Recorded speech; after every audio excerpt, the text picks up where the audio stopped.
Hello दोस्तों, हमारे YouTube channel first sight education पे आप सभी का स्वागत है। दोस्तों, आज का हमारा टॉपिक है हरियाणा पंचायती राज अधिनियम 1994। दोस्तों, आज हमारी थर्ड क्लास है और लास्ट 2 क्लासेज के अंदर हमने क्या डिस्कस किया है कि चैप्टर और फिर चैप्टर का धाराओं के अंदर डिवीजन। अगर आपने अभी तक वो क्लास नहीं देखी है तो आप हमारे डिस्क्रिप्शन बॉक्स में जाइए, उन वीडियो का लिंक आपको वहां पे मिल जाएगा। तो भाई आज की वीडियो की शुरुआत करते हैं और देखते हैं भाई, धाराओं को डिस्कस करेंगे भाई। तो भाई सबसे पहले हमारा चैप्टर है भाई, चैप्टर फर्स्ट भाई, ठीक है, चैप्टर फर्स्ट। और चैप्टर फर्स्ट में क्या दिया गया है, प्रीलिमिनरी की बात हुई है। और चैप्टर फर्स्ट में कितनी धाराएं हैं भाई, लास्ट क्लास में डिस्कस भी किया था हमने। चैप्टर फर्स्ट के अंदर कौन सी धाराएं हैं, 2 धाराएं हैं, और जिसमें से जो पहली धारा है उसमें क्या दिया गया है भाई, उसमें दिया गया है शॉर्ट टाइटल भाई। क्या दिया गया है, शॉर्ट टाइटल, फिर एक्सटेंट और फिर है कमेंसमेंट भाई। बिल्कुल डिटेल में डिस्कस करेंगे भाई सभी धाराओं को, ठीक है। सबसे पहले है शॉर्ट टाइटल, फिर है एक्सटेंट और फिर है कमेंसमेंट भाई। शॉर्ट टाइटल मींस कि हरियाणा पंचायती राज को क्या कहा गया है भाई, हरियाणा पंचायती राज को क्या कहा गया है।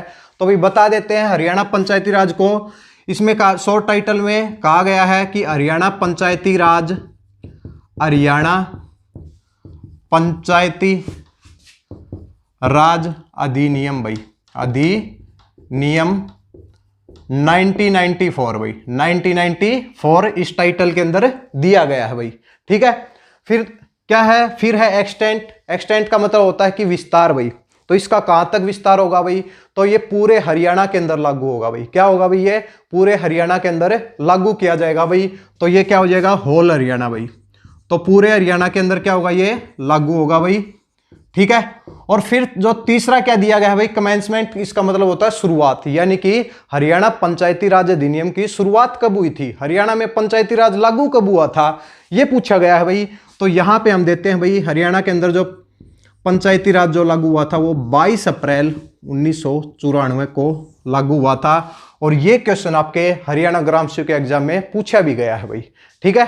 तो हरियाणा में पंचायती राज कब लागू हुआ भाई, 22 अप्रैल 1994 में भाई, ठीक है। तो भाई हमारी जो धारा नंबर 1 है क्या बताती है, शॉर्ट टाइटल, फिर उसका विस्तार और फिर उसकी शुरुआत कब हुई थी भाई। और इसके अलावा भी जो भी अमेंडमेंट है, जो भी अमेंडमेंट हो रहे हैं हरियाणा पंचायती राज अधिनियम 1994 में जो भी अमेंडमेंट हो रहे हैं उनको किसके अंतर्गत रखा गया है भाई, उसको चैप्टर फर्स्ट के अंतर्गत रखा गया है भाई, ठीक है भाई। तो भाई ये हमारी थी धारा 1 थी। और फिर अब सेकंड धारा की बात करते हैं भाई, धारा नंबर 2 भाई। दूसरा क्या है, धारा नंबर 2 भाई। तो धारा नंबर 2 में किसकी बात हुई है भाई, तो धारा नंबर 2 में बात हुई भाई डेफिनेशन भाई, डेफिनेशन। अब डेफिनेशन किस चीज की भाई, डेफिनेशन है भाई हरियाणा पंचायती राज अधिनियम 1994 में जो कुछ भी दिया गया है उनको डिफाइन किया गया है।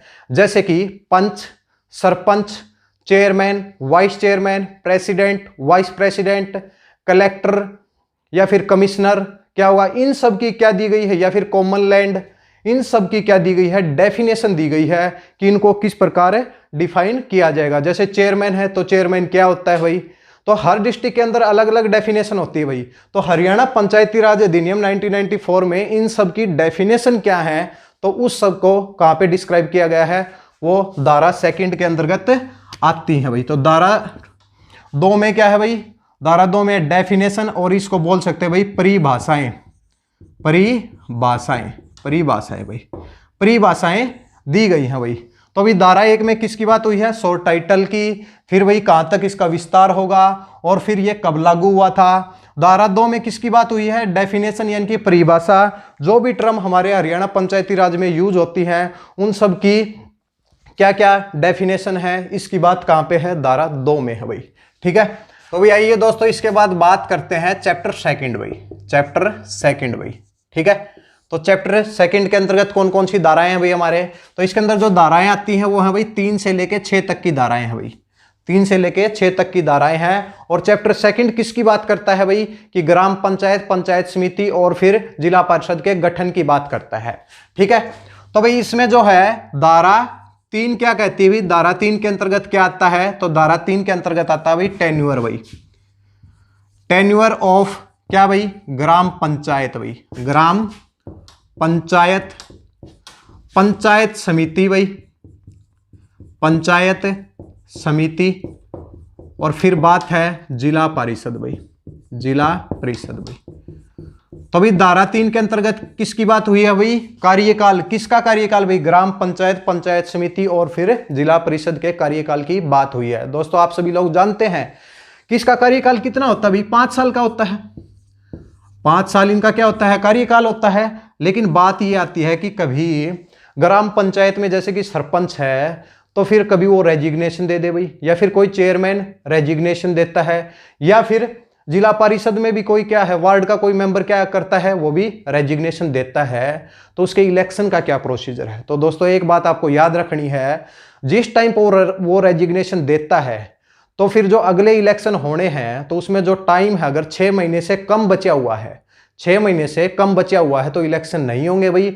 अगर टाइम 6 महीने से ज्यादा बचा हुआ है तो इलेक्शन होंगे। जैसे कि कोई सरपंच अगर 3 साल के बाद अपना इस्तीफा दे देता है, या फिर उसकी कोई वैकेंसी किसी कारणवश खाली हो जाती है, तो फिर क्या होता है? फिर दोबारा से इलेक्शन होंगे, दोबारा से इलेक्शन होंगे और उसकी जगह पे चुनाव कराए जाएंगे भाई। ठीक है भाई। तो भाई आपको याद रखना है, 6 महीने याद रखना है। अगर 6 महीने से कम टाइम बचा हुआ है तो क्या होगा?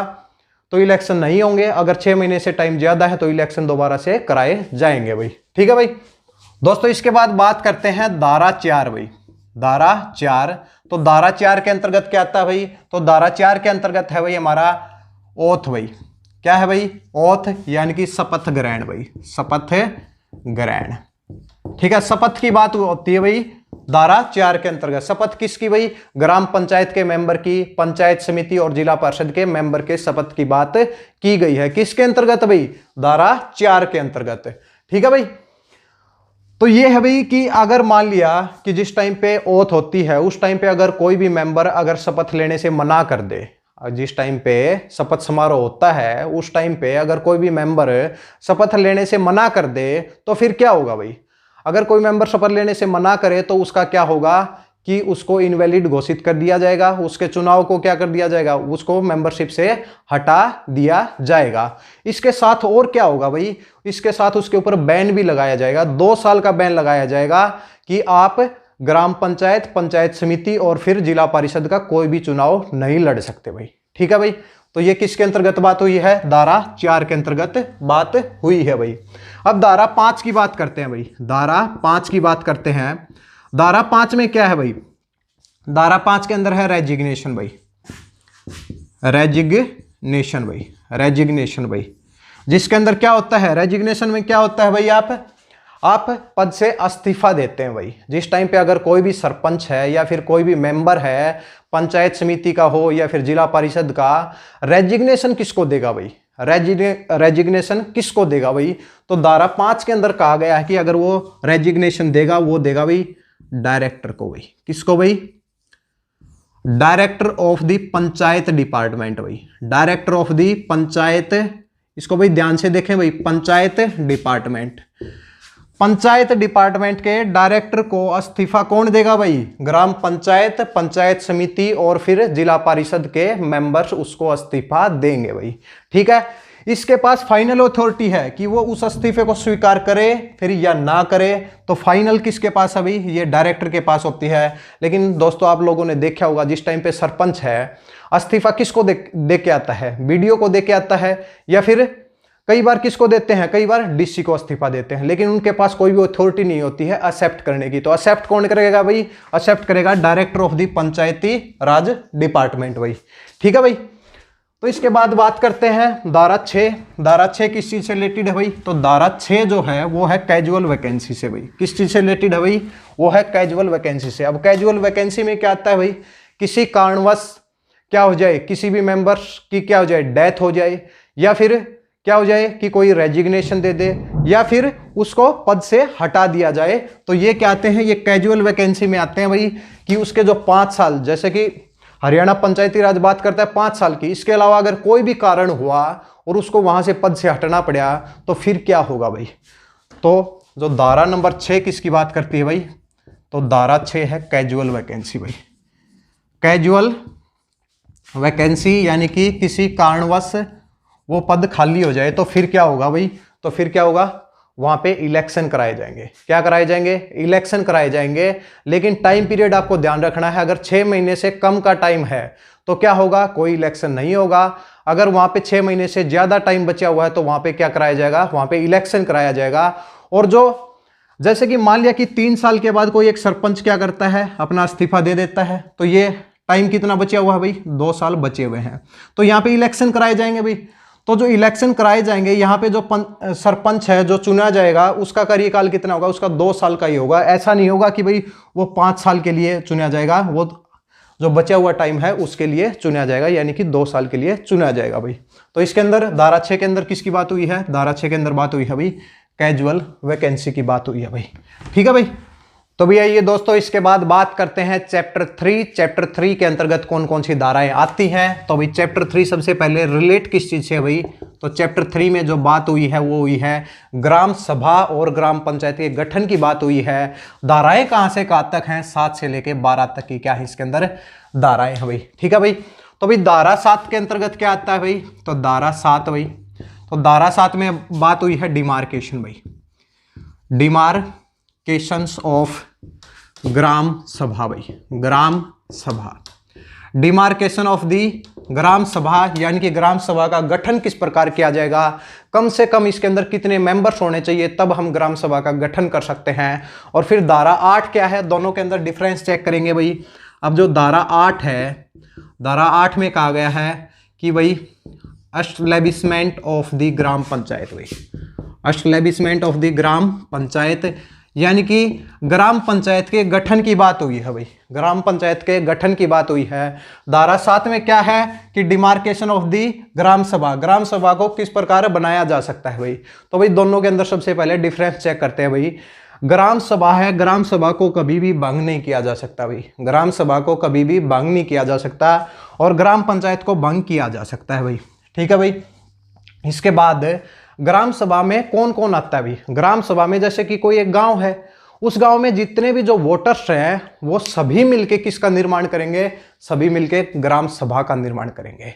ग्राम पंचायत क्या होती है? तो ग्राम पंचायत उन्हीं मेंबर में से कुछ मेंबर चुनाव लड़ते हैं और फिर जीत जाते हैं, और उन जो लोग जीतते हैं वो किस चीज का निर्माण करते हैं? वो ग्राम पंचायत का निर्माण करते हैं। किसका निर्माण करते हैं? ग्राम पंचायत का निर्माण करते हैं। और ग्राम पंचायत में फिर क्या आता है? एक आता है सरपंच भाई, आप लोगों को पता है क्या है? एक आता है सरपंच, और फिर क्या आते हैं?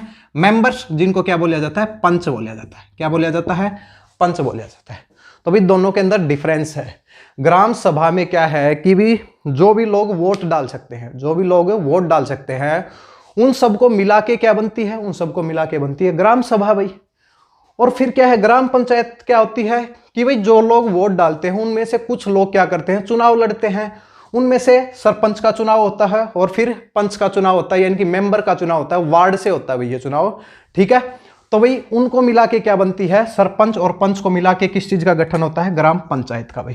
तो भाई ये कह सकते हैं कि ग्राम पंचायत क्या है कि गांव की एक कार्यपालिका है जो कि काम करेगी गांव के लिए। तो ग्राम पंचायत एक कार्यपालिका है, और ग्राम सभा क्या है कि जितने भी वोटर्स हैं वो सब मिलके किस चीज का निर्माण करते हैं? वो सब भाई ग्राम सभा का निर्माण करते हैं भाई। ठीक है भाई। तो भाई दोनों में आपको डिफरेंस समझ में आ गया होगा। ठीक है भाई।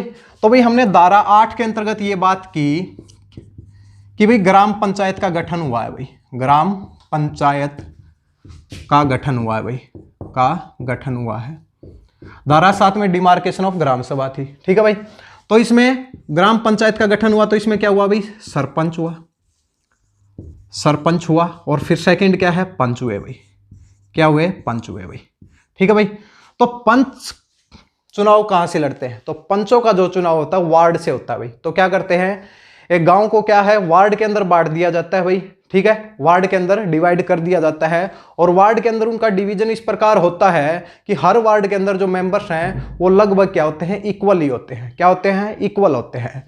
तो भाई इसके आपका क्वेश्चन क्या बनता है? एग्जाम के लिए क्वेश्चन क्या बनता है कि भाई जो सरपंच और पंच का जो चुनाव होता है, सरपंच और पंच का जो चुनाव होता है वो किस तरीके से होता है? तो भाई आप लोगों को यहाँ पे बताना है सीक्रेट बैलेट भाई। सीक्रेट बैलेट मतलब गुप्त मतदान होता है। ऐसे नहीं होता कि जैसे कि सभी लोग इकट्ठे हो गए और फिर किसी एक व्यक्ति का उन्होंने नाम लिया कि ये हमारा सरपंच है। इस प्रकार वोट नहीं डाले जाते। किस चीज से होते हैं? सीक्रेट बैलेट से क्या होते हैं? सरपंच और पंच का क्या होता है? चुनाव होता है भाई। ठीक है भाई। इसके बाद एक क्वेश्चन और है भाई, अभी आपके ग्राम सचिव के एग्जाम में एक क्वेश्चन पूछा गया था भाई। देखिए भाई, पंचायत समिति से एक क्वेश्चन पूछा गया था कि पंचायत समिति डिफरेंट कमिटीज का गठन करती है, जिसमें से जर्नल कमेटी भी आती है, ऑडिट कमेटी भी आती है और सोशल जस्टिस कमेटी भी आती है। आप लोगों ने देखा होगा। ठीक है। तो फिर उसमें क्वेश्चन पूछा गया था कि जो कमेटी गठित हुई है उसमें ज्यादा से ज्यादा चेयरमैन को मिला के ज्यादा से ज्यादा कितने मेंबर हो सकते हैं भाई? कितने मेंबर हो सकते हैं? तो वहां पे आपका जो राइट आंसर था, चेयरमैन को मिला के ज्यादा से ज्यादा 6 मेंबर हो सकते हैं। कितने हो सकते हैं? 6 मेंबर हो सकते हैं। वैसे ये एक क्वेश्चन यहां भी हमारा होता है भाई, जो ये पंच है ये कम से कम कितने होने चाहिए और ज्यादा से ज्यादा कितने होने चाहिए? पंच है वो कम से कम कितने होंगे और ज्यादा से ज्यादा कितने होंगे भाई? तो इसके अंदर जो भाई पंच हैं वो 6 से लेके 20 तक हो सकते हैं भाई। 6 से लेके 20 तक हो सकते हैं। कम से कम 6 और ज्यादा से ज्यादा 20, ना तो इससे ज्यादा ना इससे कम होंगे भाई। ठीक है भाई। तो भाई ये आपके पास रेंज पूछ ली जाए तो 6 से लेके 20 तक पंच कितने होंगे? 6 से लेके 20 तक होंगे भाई। ठीक है भाई। तो भाई इसके बाद बात करते हैं, अगली धारा की बात करते हैं। अगली धारा में क्या दिया गया है भाई? रिजर्वेशन की बात की गई है भाई। ग्राम पंचायत में रिजर्वेशन की बात हुई है, धारा 9 भाई। धारा 9 इसमें बात हुई है कि भाई reservation of gram panchayat, reservation of members भाई, reservation of the members of the gram panchayat भाई। तो ग्राम पंचायत में रिजर्वेशन किस प्रकार है भाई? रिजर्वेशन किस प्रकार है? धारा 9 के अंतर्गत किसकी बात हुई है? रिजर्वेशन की बात हुई है। अब रिजर्वेशन में सबसे पहले बात करते हैं भैया हम शेड्यूल्ड कास्ट की, एससी भाई। शेड्यूल्ड कास्ट के मेंबर की बात करते हैं। तो भाई शेड्यूल्ड कास्ट की कितनी सीट है वो फिक्स है। तो भाई इनके अंदर कोई भी सीट हमारी पहले से फिक्स नहीं है। अब सीट किस प्रकार फिक्स की जाएंगी? वो पॉपुलेशन के हिसाब से होगी। मान लिया कि किसी गांव के अंदर शेड्यूल्ड कास्ट की पॉपुलेशन नहीं है भाई, शेड्यूल्ड कास्ट की पॉपुलेशन नहीं है, तो वहां पे क्या होगा? तो वहां पे ऐसे सीट तो फिक्स नहीं कर सकते भाई हम। ठीक है। तो भाई जो ये सीट है, सीट का जो डिवीजन होगा वो पॉपुलेशन के आधार पे होगा। ठीक है भाई। इसके बाद बात है कि भाई वोमेन्स के लिए भाई, वोमेन्स के लिए क्या रिजर्वेशन है? तो भाई वोमेन्स के लिए जो पहले रिजर्वेशन था वो कितना था भाई? 33% था भाई। क्या था भाई? 33% था। लेकिन अभी क्या कर दिया गया? संशोधन कर दिया गया है। अब जो वोमेन्स का रिजर्वेशन है वो ग्राम पंचायत के अंदर कितना, पंचायती राज इंस्टीट्यूशन के अंदर ही मान लो भाई कितना है भाई? 50% कर दिया गया है। कितना है भाई? 50% क्या है? रिजर्वेशन है भाई। ठीक है भाई। तो भाई शेड्यूल्ड कास्ट का क्या है कि पॉपुलेशन के आधार पे क्या होगा? उसका डिवीजन होगा कि कितनी सीट आएंगी भाई। ठीक है। और फिर वोमेन्स का जो रिजर्वेशन है वो कितना है भाई? 33% पहले था और अब कितना है? अब 50% हो गया है भाई। ठीक है भाई। इसके बाद अगली धारा की बात करते हैं। अगली धारा है भाई धारा नंबर 10 भाई। और धारा नंबर 10 में किस चीज की बात की गई है भाई? धारा नंबर 10 में बात हुई है भाई tenure, tenure of the office भाई। ऑफिस भाई किसका भाई? जो ग्राम पंचायत के ऑफिस का जो कार्यकाल कितना है भाई? ये पहले भी बात हुई थी, हमारे चैप्टर 2 के अंदर भी बात हुई थी। तो इसका जो सरपंच का जो कार्यकाल है कितने साल का होता है भाई? वो होता है भाई 5 साल का। तो भाई इस धारा में कुछ ज्यादा नहीं है भाई। ठीक है। कितना होता है भाई? 5 साल उसका क्या होता है? कार्यकाल होता है भाई। ये दोस्तों इसके बाद बात करते हैं धारा 11 भी। तो धारा 11 में क्या दिया गया है भाई? तो धारा 11 में बात की गई है भाई कि मीटिंग की भाई, द मीटिंग एंड क्वोरम भाई, meeting and quorum of gram सभा भी, यानी कि ग्राम सभा की मीटिंग और क्वोरम किस प्रकार होगा भाई? तो सबसे पहला जो वर्ड है वो है भाई मीटिंग। तो मीटिंग से आप लोग क्या समझे? मीटिंग है कि भाई ग्राम सभा की 1 साल के अंदर कम से कम कितनी मीटिंग होंगी भाई? सबसे पहला यही क्वेश्चन आता है कि कितनी मीटिंग होगी भाई? तो कम से कम कितनी होंगी भाई? 3 होंगी। अच्छा, डिसाइड कौन करेगा भाई? BDPO, BDPO block development and the panchayat officer भाई। ठीक है भाई। अब दूसरी बात आती है कि अगर किसी लगातार 2 मीटिंग्स के अंदर अगर कोई सरपंच है वो अनुपस्थित रह जाता है, तो जब अगली जो मीटिंग होगी उसमें क्या किया जाएगा कि सरपंच को हटाने की बात की जाएगी, सरपंच को हटाने की बात की जाएगी। अच्छा भाई, सरपंच को हटाने की सबसे पहले बात कौन करेगा? बीडीपीओ करेगा। किसको करेगा भाई? डायरेक्टर को सूचित करेगा भाई। क्या करेगा? Director of the panchayat department भाई। Director of the panchayat department को क्या करेगा? सूचित करेगा भाई।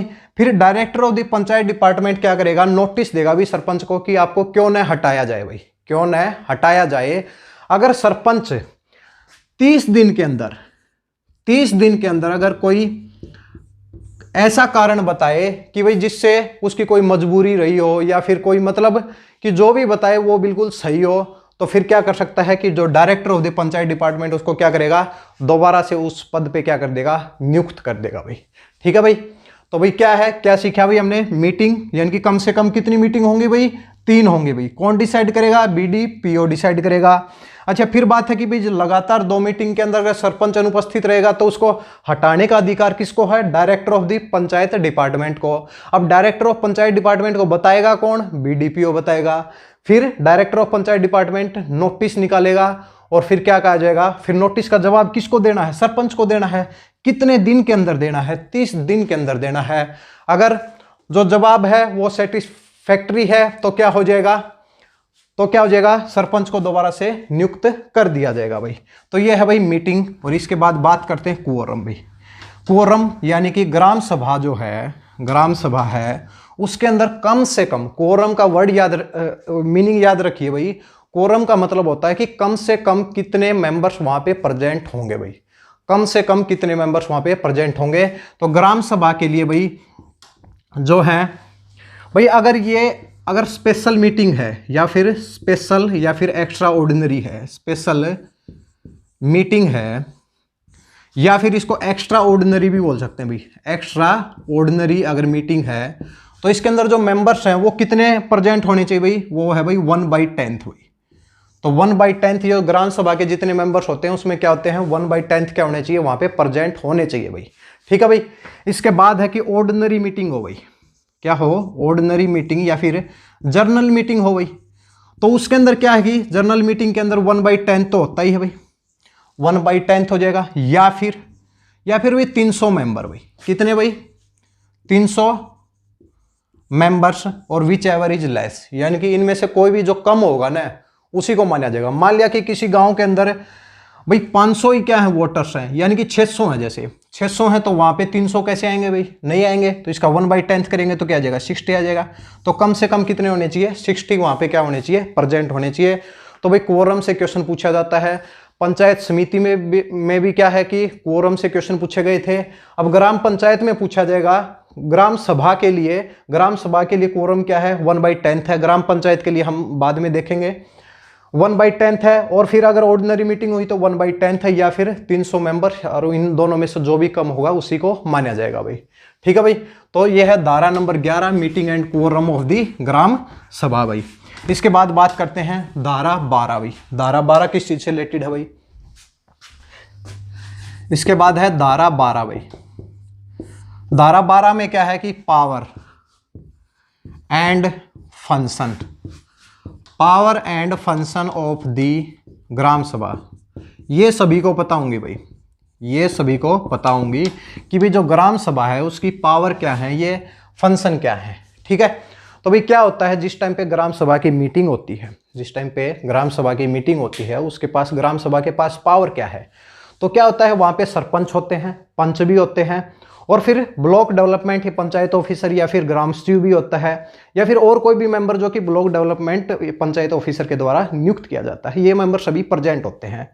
तो वहां पे सरपंच की जवाबदेही होती है। अच्छा, जवाब पूछेंगे कौन भाई? उस एरिया के जितने भी जो वोटर्स हैं वो वहां पे इकट्ठे होंगे, वो सरपंच से पूछेंगे कि भाई आपने जो पैसा पिछले साल में कितना पैसा खर्च किया, अब आगे आने वाली योजनाओं में आप कितना पैसा और खर्च करेंगे, कहाँ पे खर्च करेंगे, गांव के लिए कौन सी नई स्कीम लेके आएंगे। ये सब क्या है, ये सब क्वेश्चन पूछने का अधिकार किसको है? ये किसको है भाई?